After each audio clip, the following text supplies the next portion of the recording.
ಆತ್ಮೀಯ ವೀಕ್ಷಕ ಬಂಧುಗಳೇ, ನಾಯಕ್ ನ್ಯೂಸ್ 24x7 ನ್ಯೂಸ್ ಚಾನಲ್ಗೆ ಸ್ವಾಗತ, ಸುಸ್ವಾಗತ, ನಮಸ್ಕಾರ. ಲಿಂಗಸೂರಲ್ಲಿ ಬಸವಶ್ರೀ ಟ್ರಸ್ಟ್ ವತಿಯಿಂದ ಪರಿಸರ ಜಾಗೃತಿ ಅರಿವು ಕಾರ್ಯಕ್ರಮ ನಿವೃತ್ತ ತಹಸೀಲ್ದಾರ್ ಬಸವ ಟ್ರಸ್ಟಿನ ಗೌರವಾಧ್ಯಕ್ಷರಾದ ಅಮರೇಶ್ ಉನೂರ್ ಅವರಿಂದ. ನಂತರ ಮಾತನಾಡಿದ ಟ್ರಸ್ಟ್ನ ಅಧ್ಯಕ್ಷರಾದ ಲಕ್ಷ್ಮಣ ಬಾರಿಕೆರ್ ಅವರು ಮಾತನಾಡುತ್ತಾ, ಈಗಾಗಲೇ ಕಳೆದ 30 ವರ್ಷಗಳಿಂದ ಪತ್ರಿಕಾ ರಂಗದಲ್ಲಿ ಸೇವೆ ಸಲ್ಲಿಸುತ್ತಾ ಸಮಾಜ ಸೇವೆ ಮಾಡುತ್ತಾ ಬಂದಿದ್ದು, ಇದೀಗ ನೂತನವಾಗಿ ಬಸವಶ್ರೀ ಜನಕಲ್ಯಾಣ ಶಿಕ್ಷಣ ಹಾಗೂ ಗ್ರಾಮೀಣಾಭಿವೃದ್ಧಿ ಸಂಸ್ಥೆ ಸ್ಥಾಪನೆ ಮಾಡಲಾಗಿದ್ದು, ಹಲವಾರು ಜನಪರ ಯೋಜನೆಗಳನ್ನು ಅದರ ಮೂಲಕ ನಡೆಸಲು ಗುರಿ ಹಾಕಿಕೊಳ್ಳಲಾಗಿದೆ.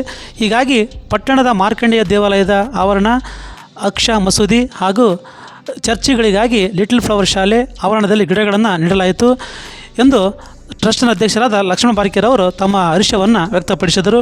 ಈ ಸಂದರ್ಭದಲ್ಲಿ ಮಹಿಳಾ ಒಕ್ಕೂಟದ ಅಧ್ಯಕ್ಷರಾದ ಶರಣಮ್ಮ ಹೂನೂರ್, ಟ್ರಸ್ಟ್ನ ಜ್ಯೋತಿ ಸುಂಕದ್, ಚೆನ್ನಮ್ಮ ರಾಘವೇಂದ್ರ, ಅಮರೇಶ್ ಗೋಸ್ಲೆ, ಬಸವರಾಜ ನಾಯಕ್, ಡಾಕ್ಟರ್ ಶಾಮಿದ್ ಅಲಿ, ಸೈಯದ್ ಅಹಮದ್, ಇಮಾಮ್ ಸಾಬ್ ಮತ್ತು ಇನ್ನು ಮುಂತಾದವರು ಕಾರ್ಯಕ್ರಮದಲ್ಲಿ ಇದ್ದರು. ಲಿಂಗಸೂರು ಪಟ್ಟಣದಲ್ಲಿ ಹೊಸದಾಗಿ ಉದಯವಾಗಿರತಕ್ಕಂಥ ಬಸವಶ್ರೀ ಟ್ರಸ್ಟ್ ವತಿಯಿಂದ ಪರಿಸರ ಜಾಗೃತಿ ಅರಿವು ಕಾರ್ಯಕ್ರಮಕ್ಕೆ ಚಾಲನೆ ಕೊಡಲಾಯಿತು. ಈ ಒಂದು ಕಾರ್ಯಕ್ರಮಕ್ಕೆ ನಿವೃತ್ತ ತಹಸೀಲ್ದಾರ್ ಹಾಗೂ ಬಸವಶ್ರೀ ಟ್ರಸ್ಟಿನ ಗೌರವಾಧ್ಯಕ್ಷರಾದ ಅಮರೇಶ್ ಉನೂರ್ ಅವರು ಮಾತನಾಡುತ್ತಾ, ಪರಿಸರ ಬೆಳೆಸುವುದು ನಮ್ಮೆಲ್ಲರ ಕರ್ತವ್ಯವಾಗಿದೆ. ಹೀಗಾಗಿ ಮರವಿದ್ದರೆ ಮನುಷ್ಯ ಎನ್ನುವಂತೆ ಉತ್ತಮ ಪರಿಸರವಿರಬೇಕಾದರೆ ಗಿಡ ಮರಗಳು ಅವಶ್ಯಕವಾಗಿದ್ದು, ಹೀಗಾಗಿ ನಾವೆಲ್ಲರೂ ಗಿಡ ಮರಗಳನ್ನು ನೆಡೋದರ ಮೂಲಕ ಪರಿಸರ ರಕ್ಷಣೆ ಮಾಡ್ತಕ್ಕಂಥ ಜವಾಬ್ದಾರಿ ಇಂದು ನಮ್ಮೆಲ್ಲರ ಮೇಲಿದೆ.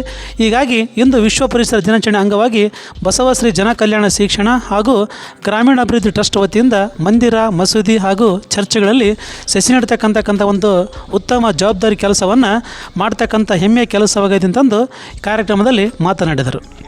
ಕಾರ್ಯಕ್ರಮ ಇದಕ್ಕೆ ನಾವು ಅಧ್ಯಕ್ಷರಾದ ಲಕ್ಷ್ಮಣ ಬಾರ್ಕೇರ್ ಹಾಗೂ ಪದಾಧಿಕಾರಿಗಳನ್ನು ನಾನು ಅಭಿನಂದಿಸುತ್ತೇವೆ. ಇಂದಿನ ಅವಶ್ಯಕತೆ ಪರಿಸರ ರಕ್ಷಣೆ ನಮ್ಮೆಲ್ಲ ಜವಾಬ್ದಾರಿ.